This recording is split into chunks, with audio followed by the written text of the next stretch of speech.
రైతు రుణమాఫీ విషయంలో ఆగస్టు 15 డెడ్ లైన్ అయితే ఉంది. నమ్మకం ఉందా? మీ పార్టీకి సంబంధించినటువంటి పిసిసి ప్రెసిడెంట్ ముఖ్యమంత్రి చేసినటువంటి ఆ యొక్క డెడ్ లైన్ పైన నమ్మకం ఉందా? ఖచ్చితంగా రైతులందరికీ కూడా రుణమాఫీ జరుగుతుందనే నమ్మకం 100% చేస్తాం. ఆగస్టు 15 లోపు అర్హులైన ప్రతి రైతుకు దానిలో కూడా విధి విధానాలు రెడీ అవుతున్నాయి. అంటే ఎన్ని ఎకరాలు నొక్కియాలి, ఒక కుటుంబానికి ఒకటి ఇవ్వాలని, అట్లా ఒక నలుగురు తీసుకుంటుంటే 2 lakhs వరకు నలుగురు కలిపి ఉంటే అట్లా చేయడము అన్ని విధి విధానాలు రెడీ అవుతున్నాయి. ఆగస్టు 15 లోపు ఆ చెల్లా చెదారం చేసిపోయారు. ఒక రకంగా చెప్పాలంటే ధ్వంసం చేసిపోయారు. ఆ ఫైనాన్స్ను విపరీతమైన డ్యామేజ్ చేసిపోయారు. అవన్నీ సెట్ చేసుకొని ఆగస్టు 15 లోపు ఎట్లాంటి పరిస్థితుల్లో అర్హులైన ప్రతి లబ్ధిదారునికి దాదాపు 31,000 కోట్లు 100% మేము రుణమాఫీ చేయబోతున్నాం. ఉమ్మడి మహబూబ్నగర్ జిల్లాకు సంబంధించి గద్వాల ఎమ్మెల్యే బండ్ల కృష్ణమోహన్ రెడ్డి రాకను కాంగ్రెస్ పార్టీలో మొదటి నుంచి ఉన్నటువంటి వాళ్ళు వ్యతిరేకిస్తున్నటువంటి సందర్భం కనబడతా ఉంది. అక్కడ ఉన్నటువంటి సరిత తిరుపతికి సంబంధించినటువంటి వర్గీయులు గాంధీ భవన్కి వచ్చి కూడా అక్కడ ధర్నాలు రాస్తారోకోలు చేస్తున్నటువంటి సందర్భం కనబడతా ఉంది.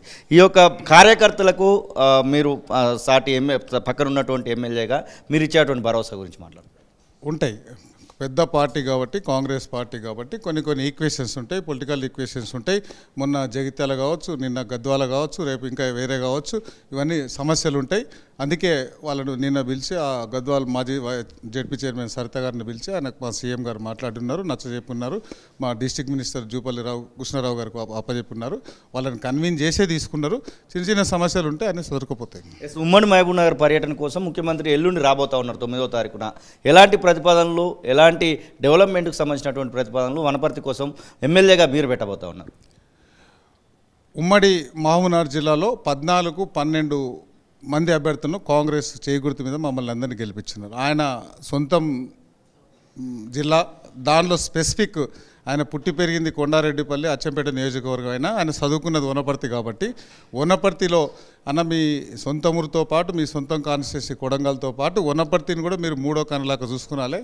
మీరు వనపర్తిలో చదువుకున్నారు కాబట్టి అక్కడ ఎడ్యుకేషన్ మీరు అక్కడే చదువుకున్నారు, ఇంటర్మీడియట్ అక్కడే చేస్తున్నారు కాబట్టి మాకు ఈ నీటిపారుదల కానీ వ్యవసాయం మీద కానీ దాంతోపాటు ఎడ్యుకేషనల్ చాలా అంటే ఫస్ట్ నుంచి కూడా మాది చదువుల పర్తి అంటారు, వనపర్తితో పాటు చాలా ముందుంది, మాది అడ్వాన్స్ ఉంది. దాన్ని ఇంకా ముందుకు తీసుకుపోవాలని ఆయన చదువుకున్న స్కూల్ కానీ ఆయన చదువుకున్న కాలేజ్ కానీ మోడల్ చేయాలని మెడికల్ అండ్ హెల్త్ ఒక పెద్ద 1000 బెడెడ్ జనరల్ హాస్పిటల్ కానీ ఇంకా చాలా ఆ 3 విభాగాలకు సంబంధించి హెల్త్, ఎడ్యుకేషన్ ఈ మూడింటి మీద ఈరోజు ప్రీ రివ్యూ మీటింగ్ ఉంది మహబూబ్నగర్లో.